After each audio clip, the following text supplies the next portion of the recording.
सभी भक्त भाइयों को राम राम। आज हम आपके सामने मूल ज्ञान की वाणी लेकर आए हैं हेमनाथ जी महाराज की, जिस पर आप एक बार विचार जरूर करें कि महात्मा जी क्या कहना चाहते हैं। तो बिना देर करे समझे इस वाणी को साधो। भाई खबर करो उण घर की, ऊण घर जावे वापिस नहीं आवे, मिट जावे जन्म मरण की।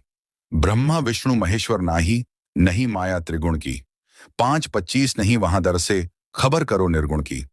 धर्म नेम पूजा नहीं पाती, मूर्ति है सदर की। रंग रूप वहां कछु नाही, खबर करो वे रंग की। वेद कथें पार नहीं पावे, नहीं है खबर नगर की। आवागमन वहां कछु नाही, खबर करो वेगम की। पानी पवना वहां कछु नाही, नहीं रचना इंद्र की। चंदा सूरज का नहीं प्रकाशा, अखंड ज्योत अधर की। ओहम सोहम दोनों थक जावे, किस विध केवु कुदरत की। कहे हेमनाथ सद्गुरुओं की कृपा, लगी छाप अणघड़ की। इसका भावार्थ यह भजन एक आध्यात्मिक संदेश देता है, जिसमें हेमनाथ जी महाराज कहते हैं कि वे उस घर यानी उस परम लोक की खबर लें जहां जाने के बाद कोई वापस नहीं आता। ये वह स्थान है जहां जन्म और मृत्यु का चक्र समाप्त हो जाता है।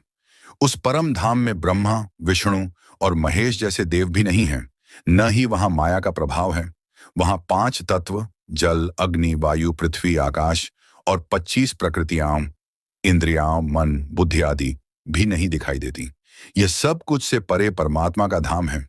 उस परम सत्ता को पाने के लिए धर्म नियम पूजा पाठ या किसी मूर्ति की आवश्यकता नहीं है। यह सब कुछ उसके बाहरी स्वरूप है।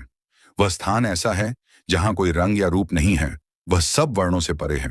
जो परमात्मा को साकार मानते हैं अच्छी तरह विचार करे कि क्या कह रहे हैं। हेमनाथ जी जो कहते हैं पूरा सद्गुरु वेदों से ज्ञान देगा। देखो क्या कहा, वेद भी उस परम लोक का पूरा वर्णन नहीं कर सकते और न ही उस परम नगर की कोई खबर दे सकते हैं। वहां आवागमन यानी आना जाना नहीं है। उस परम शांति और स्थिर स्थिति का अनुभव करो। उस परम स्थान पर पानी या हवा जैसे तत्व भी नहीं है। वहां इंद्रियों द्वारा बनाई गई कोई रचना नहीं है।